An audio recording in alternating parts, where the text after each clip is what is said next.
La noche que él volvió, yo estaba descalza en el corredor. No sé por qué recuerdo ese detalle antes que cualquier otro. Los pies descalzos sobre la madera fría, la taza de miel que sostenía con las dos manos, el cielo tan lleno de estrellas que parecía mentira. Y entonces el ruido de un motor lejos, luego más cerca, luego el silencio cuando se apagó al final del camino. Y yo supe. Antes de verlo, antes de escuchar sus pasos en la tierra, ya supe que era él. 9 años. 9 años es mucho tiempo para cualquier cosa, pero es especialmente mucho tiempo para guardar algo dentro sin que se pudra o se ponga tan duro que ya no duele. Yo había aprendido a no pensar en Adrián de la misma manera que se aprende a no tocar una cicatriz. Sabes que está, sabes que si la tocas todavía duele, entonces simplemente no la tocas. Pero ahí estaba él, bajando del camión con una valija de cuero y el sombrero en la mano, y todo lo que yo había guardado con tanto cuidado se me vino encima de golpe, como agua que rompe un dique viejo. Me quedé quieta. No corrí. No grité su nombre. Solo lo miré cruzar el patio bajo la luna, y cuando levantó la vista y me vio, se detuvo. Así, parados los dos a 10 metros de distancia, con el campo oscuro detrás de él y la luz del querosén detrás de mí, nos miramos como dos personas que se conocen de memoria y que de repente tienen que aprender a mirarse de nuevo. Isadora, dijo. Y esa sola palabra, mi nombre en su boca después de 9 años, me costó más de lo que esperaba. Llegaste tarde, le dije. Y no hablaba del camión.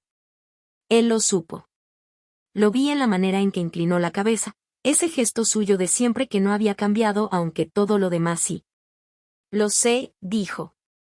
Me llamo Isadora Campos y tengo 27 años y llevo 5 cuidando la hacienda de Don Serafín como si fuera mía porque, de alguna manera que no sé explicar bien, sí lo es. O eso sentía yo. El campo lo conozco palmo a palmo, sé dónde el suelo baja y se pone húmedo en invierno, sé qué árbol cruje antes de que llegue la tormenta, sé el nombre de cada animal del corral y la manera exacta en que Don Serafín tomaba el café por las mañanas, muy cargado y sin azúcar, con los ojos puestos en el horizonte como si esperara algo. Lo que esperaba, creo ahora, era a su nieto. Adrián se fue a estudiar medicina cuando tenía 18 años y una beca que costó 2 cosechas de sacrificio conseguir.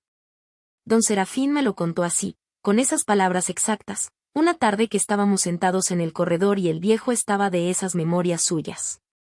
2 cosechas, Isadora. Y valió cada grano. Lo decía con orgullo. Siempre con orgullo.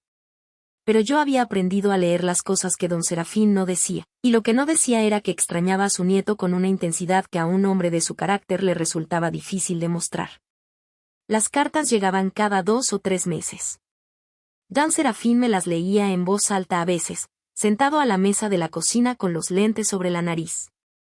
Cartas breves, de médico ocupado, que hablaban del hospital y de los estudios y de la ciudad con esa emoción contenida de quien descubre el mundo por primera vez. En ninguna carta Adrián preguntaba cómo estaba yo. Claro que tampoco tenía por qué. Yo era la hija de los vecinos. Yo era la muchacha que se había quedado. Yo era, a lo sumo, un recuerdo de infancia sin nombre propio en sus cartas. Pero él era otra cosa para mí. Había sido otra cosa desde que teníamos 15 años y nos quedamos dormidos los dos sobre el pasto de la loma, después de una tarde entera pescando en el río, y cuando desperté con la cabeza sobre su hombro y él todavía dormía, con el sol cayendo sobre su cara y los dedos de su mano cerca de los míos en el pasto, sentí por primera vez esa cosa que no tiene nombre exacto pero que el cuerpo reconoce antes que la mente. Nunca le dije nada. Él se fue. Y yo me quedé con eso adentro, cuidándolo como se cuida una brasa debajo de la ceniza, sin atizarla demasiado para que no se apague, sin soplarle demasiado para que no se haga incendio. La primera semana fue extraña. Adrián recorrió la hacienda con los papeles del abogado bajo el brazo y una expresión que yo no lograba leer del todo. Era el mismo de antes y no era el mismo. Más alto, o quizás era que lo recordaba más joven. Las manos más finas, de médico. Una seriedad nueva alrededor de los ojos que antes no estaba. Yo lo observaba sin que él lo notara. O creyendo que no lo notaba. El tercer día me dijo, mientras yo daba de comer a las gallinas. ¿Cuánto tiempo llevas aquí? 5 años, dije, sin levantar la vista. ¿Y antes? Venía a ayudar. Mi madre y don Serafín se conocían de hace tiempo. Él se quedó callado un momento. Yo seguí con las gallinas. Cuidaste bien todo, dijo. Alguien tenía que hacerlo. No dije más. No le dije que había pasado noches enteras velando a don Serafín cuando estaba enfermo, que había aprendido a curar animales porque no había nadie más, que había cosido cercas con mis propias manos en pleno invierno para que el ganado no se perdiera. No lo dije porque no quería que sonara como un reproche. Aunque lo era. Esa noche, mientras servía la cena, sentí sus ojos siguiéndome por la cocina. Me puse colorada. Odié haberme puesto colorada. Tenía 27 años y me ponía colorada como una niña de 12.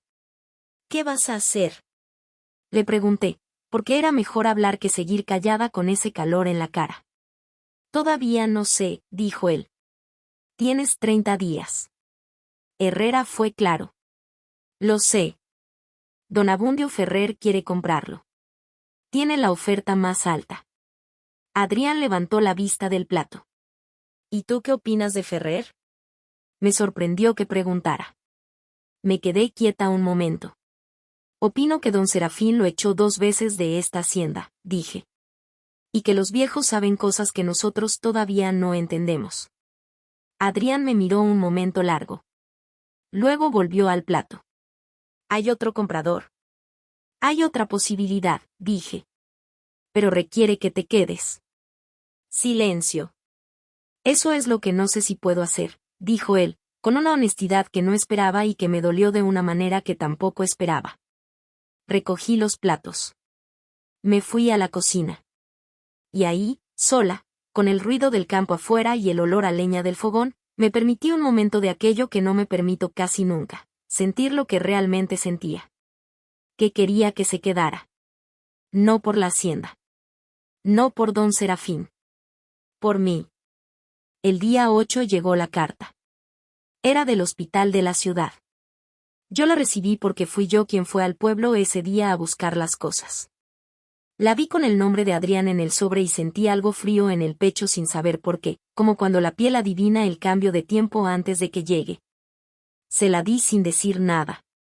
Él la leyó en el corredor, de pie, con la luz de la tarde sobre el papel. Yo lo miraba desde adentro, por la ventana, sin querer mirar pero sin poder dejar de hacerlo. Su expresión no cambió mucho. Eso era lo más difícil con Adrián. Había aprendido en la ciudad esa manera de los médicos de guardar las cosas adentro, de no mostrar lo que sienten para que los demás no se asusten. Dobló la carta, se la guardó en el bolsillo, y estuvo un rato largo mirando el campo. Esa noche no me dijo qué decía la carta. Yo no pregunté. Pero a los 2 días me lo dijo él solo, mientras los dos trabajábamos en el jardín del frente que se había llenado de maleza. El hospital quiere saber cuándo vuelvo, dijo, sin preámbulo, con la vista en las manos que arrancaban maleza. ¿Y cuándo vuelves? Eso es lo que no sé. Yo seguí trabajando. Las manos en la tierra fría. El sol todavía bajo, de mañana temprana. ¿Extrañas la ciudad?, le pregunté. Tardó en contestar. Extraño la certeza, dijo. Allá todo tiene un lugar. Un horario. Un propósito claro. ¿Y aquí no? Me miró. Aquí todo es más grande y más difícil de entender, dijo. No sé si eso me gusta o me asusta. Yo lo miré también. Y dije lo que llevaba 8 días callando. A mí me asustó mucho al principio. Ahora ya no. Él no respondió. Pero algo en su cara cambió, algo pequeño, alrededor de los ojos. La tormenta llegó el día 12.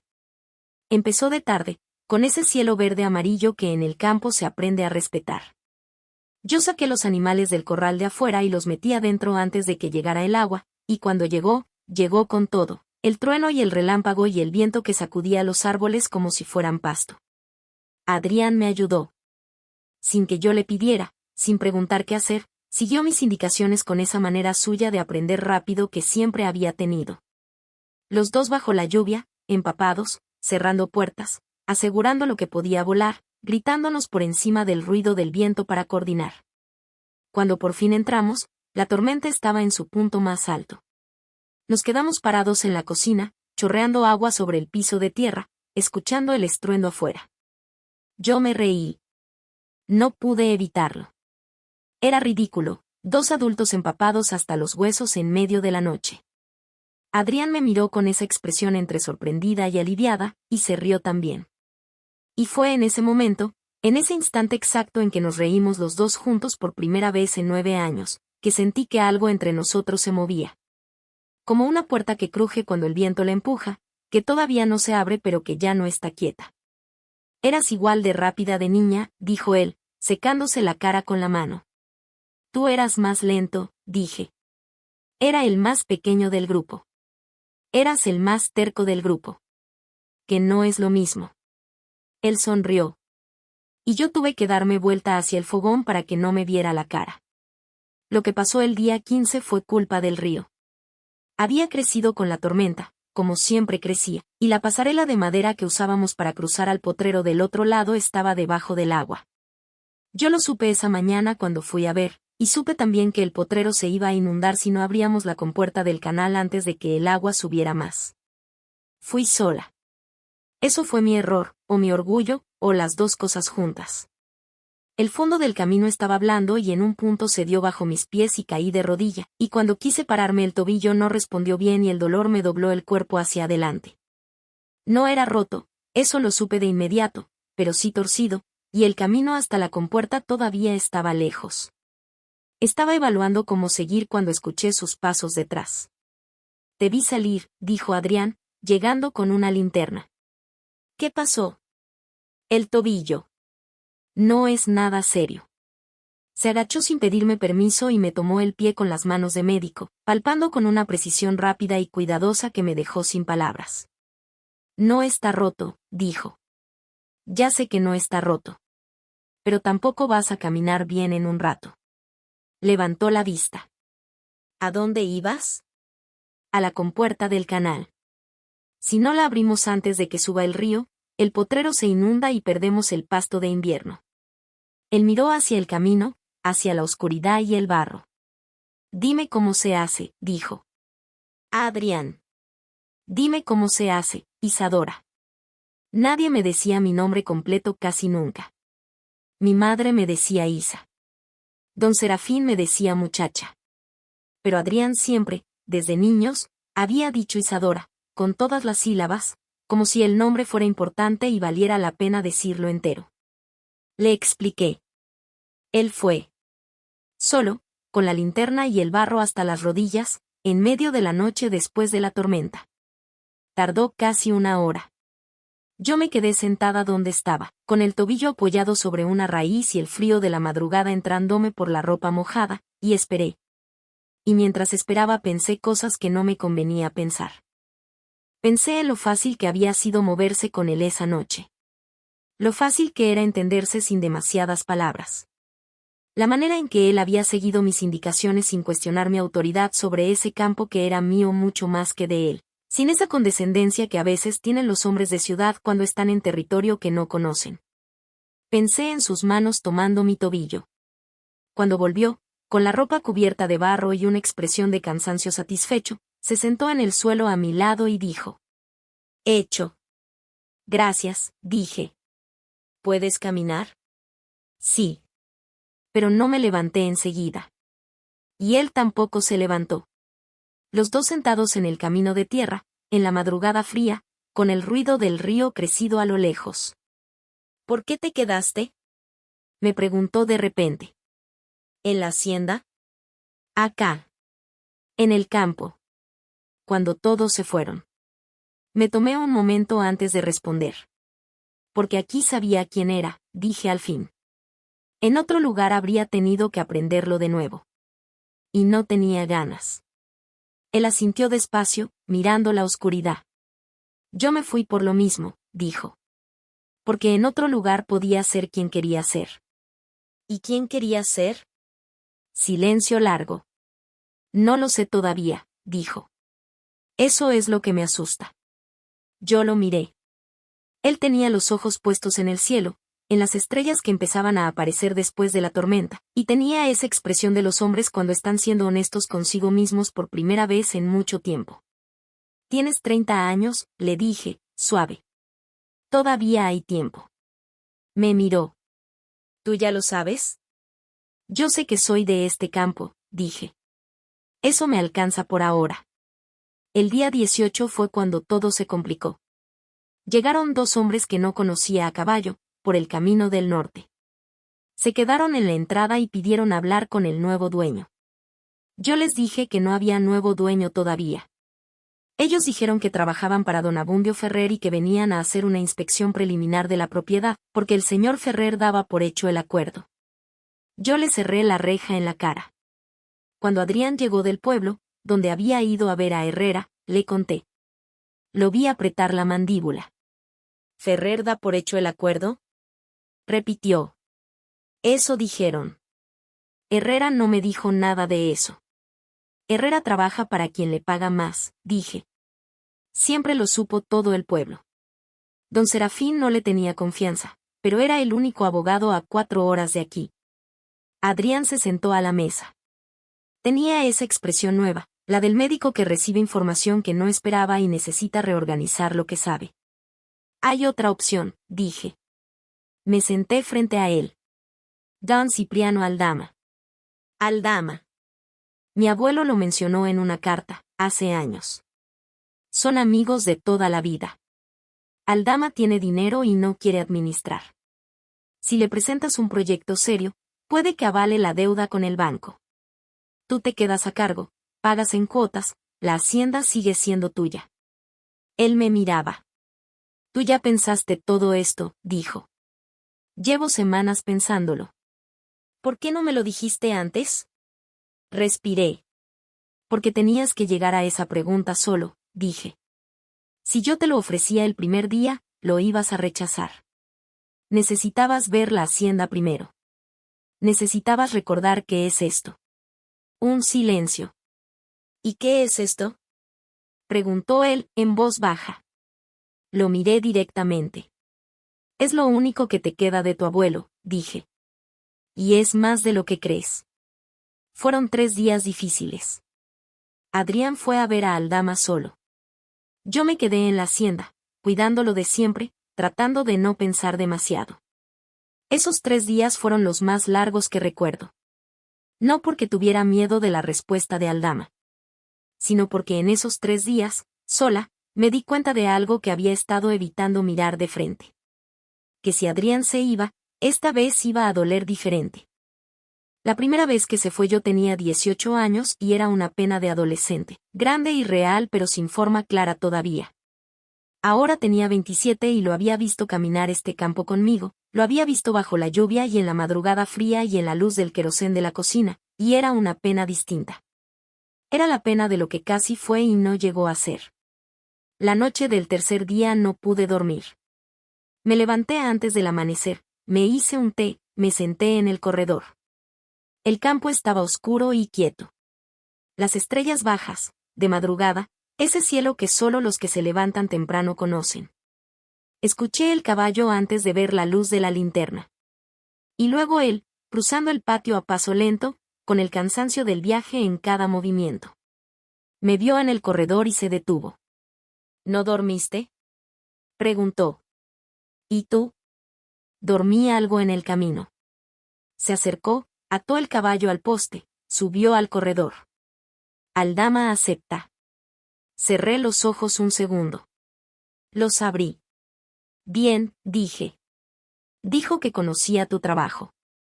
Que la hacienda estaba mejor de lo que esperaba. Que si yo me quedaba a administrar, él avala. «¿Y te quedas?». Adrián se sentó en la mecedora que había sido de su abuelo. Largo rato sin decir nada. El campo empezando a clarear a lo lejos, ese primer gris antes del rosa antes del sol. «Toda mi vida tomé decisiones mirando hacia adelante», dijo. «La beca, la ciudad, el hospital. Siempre hacia adelante, siempre lejos de aquí. Y creí que eso era lo correcto. Que irse era madurar». Lo escuché sin interrumpirlo. «Pero hay algo que no aprendí en la ciudad», dijo. Que quedarse también puede ser una forma de llegar a algún lado. Me miró. Tú me lo enseñaste sin decirlo. Yo no te enseñé nada. Sí. Y en su voz había algo que me detuvo. Me enseñaste cómo se ve una persona que sabe exactamente quién es. Y yo llevo 9 años buscando eso. El campo seguía clareando.